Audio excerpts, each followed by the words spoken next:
नमस्कार, मैं हूं अमित शर्मा और हमारे साथ मौजूद हैं वरिष्ठ पत्रकार सिद्धार्थ मिश्रा जी। और आज हम बात करेंगे बिहार में रक्त रंजित हो रहे विधानसभा चुनाव की।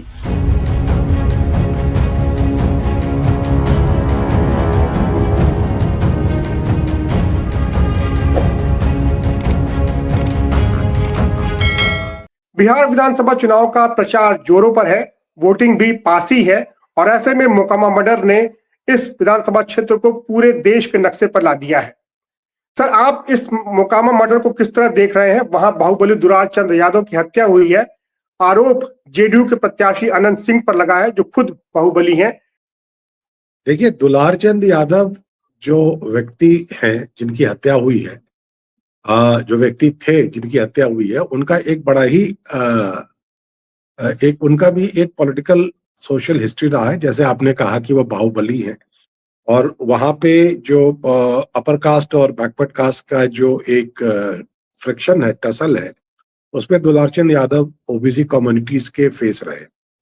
और जी। दुलारचंद यादव ने जो एक अपर कास्ट डोमिनेंस जो था, खास करके भूमियार कम्युनिटी का जो डोमिनेंस था मोकामा इलाके में, उससे उन्होंने लगातार लोहा लिया।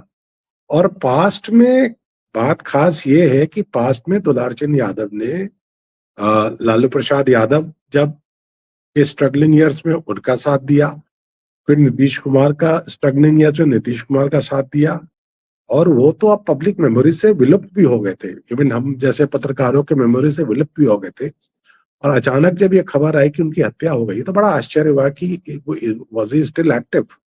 और उससे भी बड़ा आश्चर्य इस बात को लेकर के हुआ कि he was supporting candidature of a of जन स्वराज पार्टी कैंडिडेट। जन स्वराज पार्टी के कैंडिडेचर को वो सपोर्ट कर रहे थे। इस चुनाव में खास बात यह है अमित कि इस चुनाव में जो महागठबंधन के कैंडिडेट हैं और जो जदयू की जो एनडीए कैंडिडेट है, दोनों ही भूमियार कम्युनिटी से आते हैं।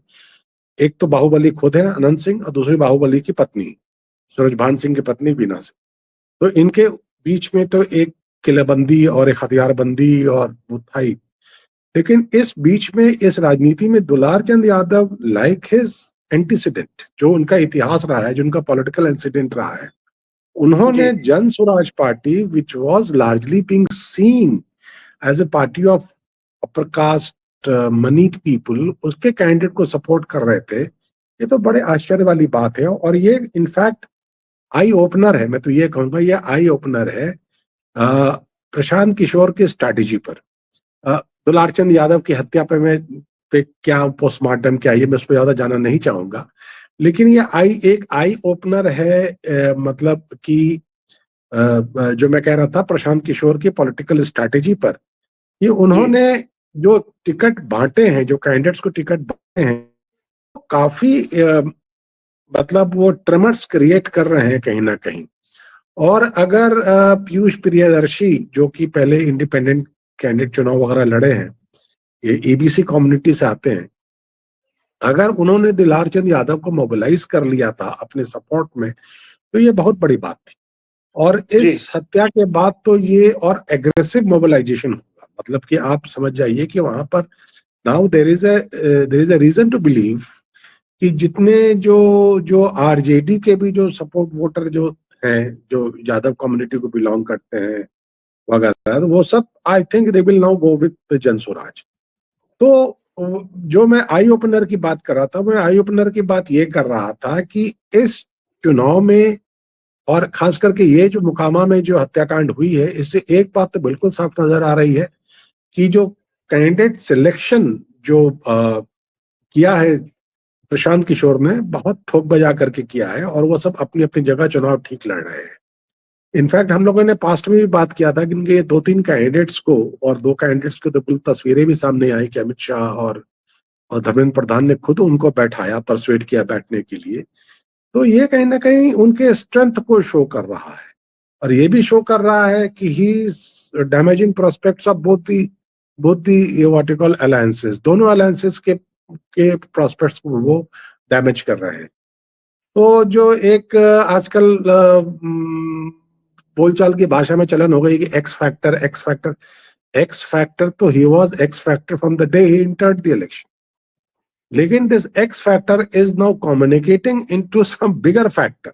मैं तो यही देख जी रहा हूँ, और खास करके मैं इसका जो मैं जो एक जो कहते हैं ना कि एक जो मार्कर के रूप में मैं देख रहा हूँ, एक वो मैप पे मार्कर जो लगाते हैं लोग, वो मैप पे जो मार्कर के रूप में मैं मोकामा हत्याकांड को देख रहा हूँ कि अगर इस तरह की वो अगर मोकामा जैसे कॉन्स्टिट्यूंसी में अगर इस तरह का वो एक टर्बुलेंस अंडर करंट क्रिएट कर सकते हैं, तो बाकी सीट्स पे भी जरूर कर रहे होंगे। 240 सीट पे लड़ रहे हैं, 43 पे कैंडिडेट दिया था, 240 पे लड़ रहे हैं।